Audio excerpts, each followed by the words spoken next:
criatividade nossa, não só o nosso design técnico, mas a nossa criatividade que vem da nossa cultura, né? Da nossa sensibilidade estética e etc., que cria elementos de desenho, né? Que na realidade o que moda é, né? Eu acho que nós trabalhamos com moda, nós criamos elementos de design para as pessoas poderem se desenhar todo dia. Quando acorda de manhã, toma banho, vai na frente do espelho, o seu guarda-roupa, vai dizer que o guarda-roupa é como se fosse uma paleta de cores e de pincéis, etc., que você pode se desenhar, você se pinta durante se veste. Questão ambiental, mas eu achava romântica, ingênua, naif, né? Quando você recorava e olhava a questão econômica, você ia dizer, não, nunca o mundo vai mudar, ninguém vai parar de produzir uma coisa que não seja economicamente para fazer uma coisa sustentável. E uma das t-shirts mais subversivas que tinha do sistema.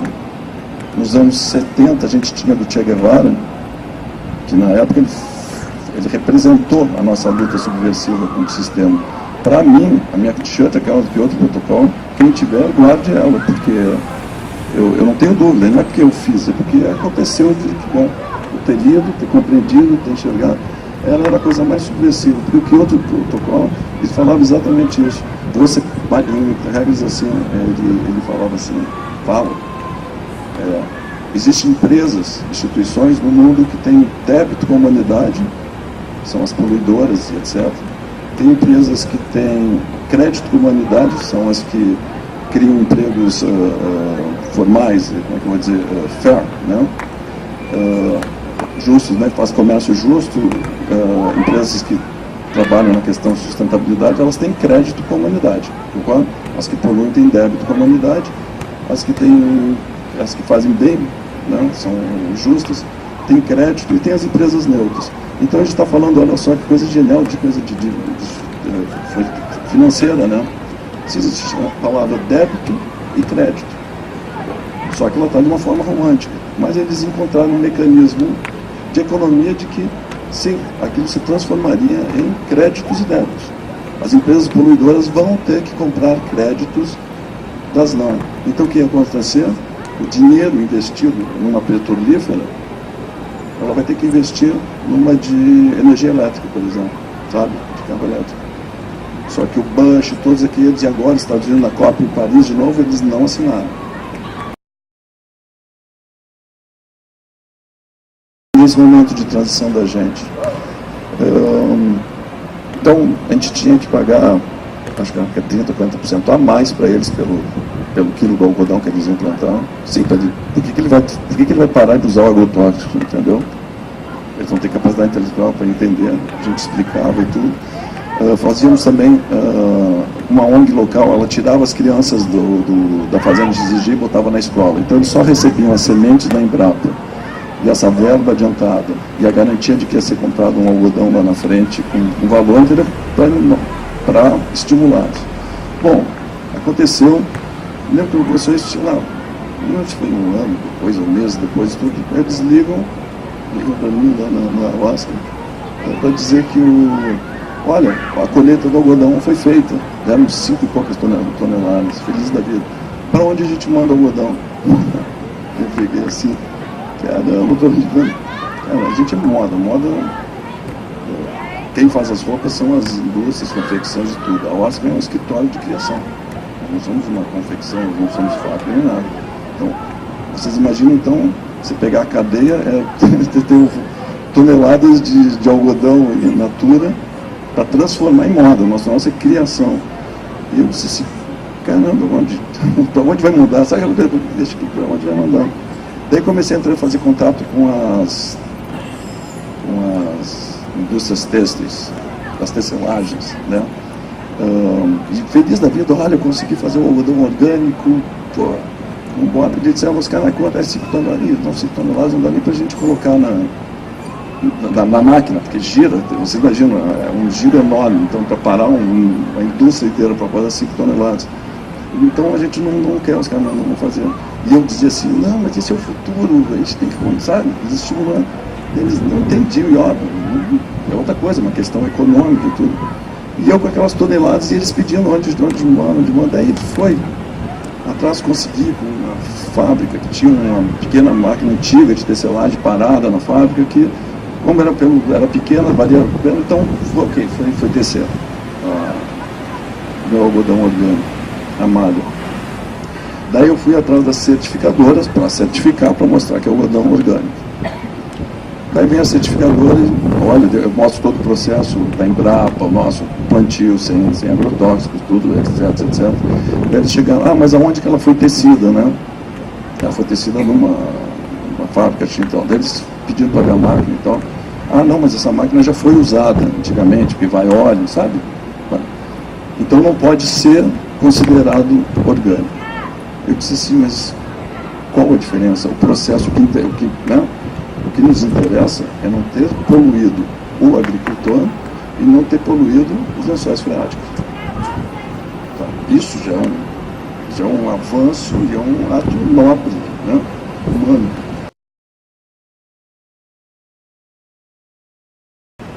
Empresas multinacionais produzindo as fibras artificiais sintéticas, fiações, tecelagens, grandes empresas, e na outra ponta, confecções, majoritariamente pequenas, nem média, microempresas. Hoje o número de microempreendedor individual no nosso setor cresceu muito, o Sebrae deve saber muito bem disso.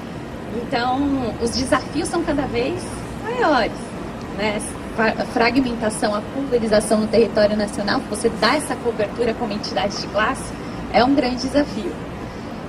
Uma iniciativa que a gente lançou para ajudar, e aí acho que mais as empresas que estão mais próximas de nós, é o Tex Index Brasil. Não sei se vocês conhecem, mas foi uma ferramenta lançada no ano passado, que é para ajudar as empresas a identificarem o seu nível de maturidade e sustentabilidade. Então, a plataforma online, gratuita, você preenche o questionário e a plataforma vai te dar um resultado em nível de maturidade, tem 5 níveis. As questões são em relação à governança, sustentabilidade ambiental e social, e vai te dar um planinho de ação para ver como você vai subindo em nível de maturidade. A ideia é que as empresas ligadas ao programa Tex Brasil de fomento às exportações que a gente tem em parceria com a Apex, é que as empresas que participam desse programa tenham uma consultoria para ajudar elas a caminharem, porque a gente sabe que apenas plano de ação não é simples assim, né? Tomar os caminhos para cada vez mais tornar mais sustentável. Mas é um importante diagnóstico também para a entidade de classe poder atuar melhor. Então, os temas são vários, os desafios são vários, e através desse questionário, das informações que as empresas vão imputar lá, a gente consegue pegar alguns temas prioritários, né, que a gente pode ajudar a dar mais escala na atuação.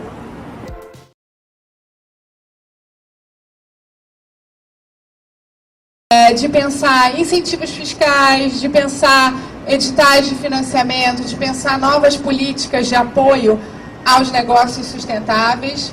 Né? Então, acho que a questão da política pública ela é muito forte para que isso realmente saia de um número pequeno de empresas que resolvem se posicionar dessa maneira para um número maior. A questão do capital humano tem muito a ver com as universidades, com as escolas, né? Que a gente formar pessoas que tenham esse pensar projetual, esse pensamento projetual já num mindset sustentável, né? Que a gente saia da escola, da universidade, entendendo que isso não é uma tendência, né? Isso é uma coisa que veio para ficar. Então, como eu me posiciono no mercado, como eu crio um negócio, como eu trabalho num negócio, como eu sou uma intraempreendedora na empresa em que eu estiver, propondo e criando soluções mais sustentáveis para o business, né, da moda.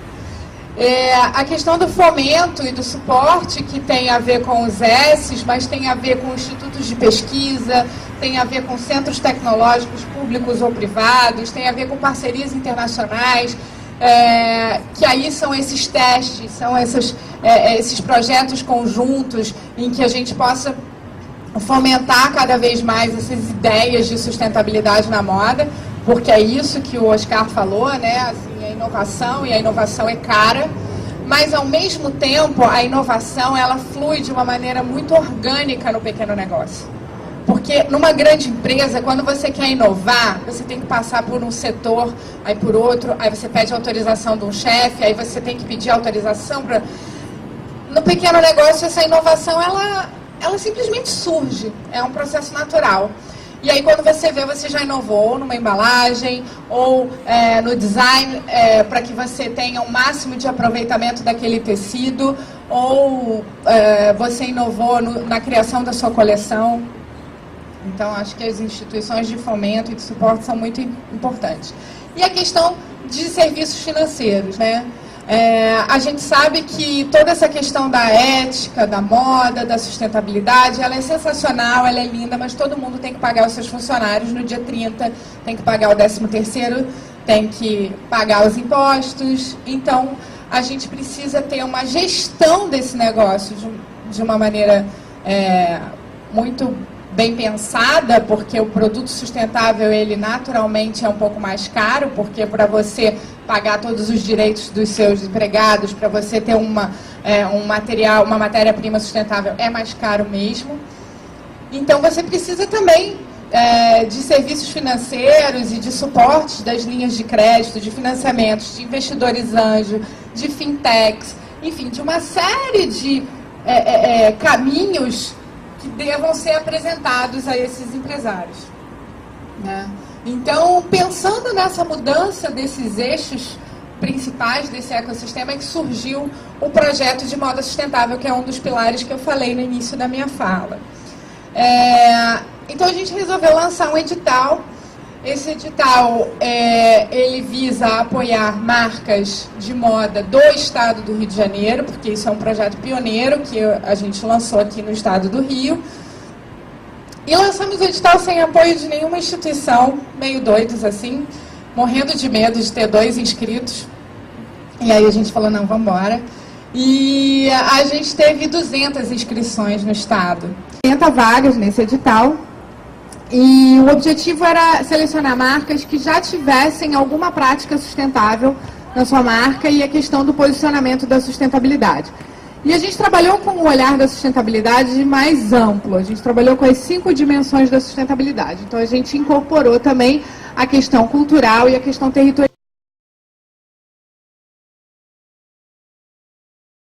Indo junto com as empresas, tem tantas dificuldades, né? Ainda mais no momento que a gente está vivendo no Rio. Aqui no IED, eu posso te dizer que 70% dos nossos alunos têm a intenção de empreender. E é muito difícil, porque eles se colocam inúmeras questões, e nem sempre a gente aqui consegue responder, né? Porque o desafio é muito grande. Então, é muito importante a gente tá ouvindo isso que você está contando, porque há uma luz no fim do túnel, gente. O Sebrae está com a gente e pode ajudar muito. Eu vou agora abrir para a plateia, são 9h30, né? Eu imagino que vocês tenham questões. A Nina está aqui, a Nina do Instituto E, ela ajudou a gente a montar essa mesa de hoje. A Nina vem com o Oscar já há muitos anos trabalhando nessa pesquisa da cadeia produtiva, quase um Don Quixote, né? Ele contando aqui, me lembrou do Don Quixote. Eu quero algodão e tal. Muito legal, e eu acompanho um pouco de perto esse trabalho todo do Instituto E, incrível de desbravar esse Brasil atrás desses materiais. E eu acho que a Nina pode falar muito dessa coleção, que eu acho que o Oscar falou para vocês irem lá na loja. Isso tudo tem um pouco da mão da Nina, tem bastante da mão da Nina, que é a pessoa que junto com ele vai atrás e consegue tangibilizar e realizar, tornar isso uma coisa concreta, né? São desses novos valores, né? Eu acho que movimentos como Fashion Revolution, filmes como The True Cost, River Blue e outros, eu ouço muito as pessoas falarem, nossa, eu vi aquele filme e a partir dali tudo mudou. A própria Fê Cortez falou isso outro dia, né? Não foi? O do Trust, que impulsionou ela para uma guinada na vida, né? Hoje em dia ela faz outra coisa, diferente do que ela fazia antes. Então, eu acho que tudo isso é um pouco de cada coisa, sabe? É um somatório de coisas, né? Mas esses movimentos que vêm do consumidor também são muito importantes para impulsionar tudo isso, né?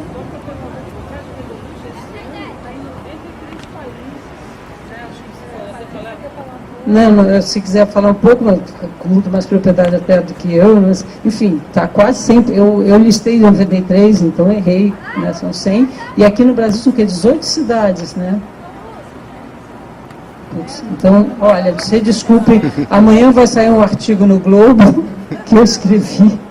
E eu peguei os dados no site do Fashion Revolution e eu contei da 93 países e 18 cidades. Eu nunca fui boa em matemática mesmo.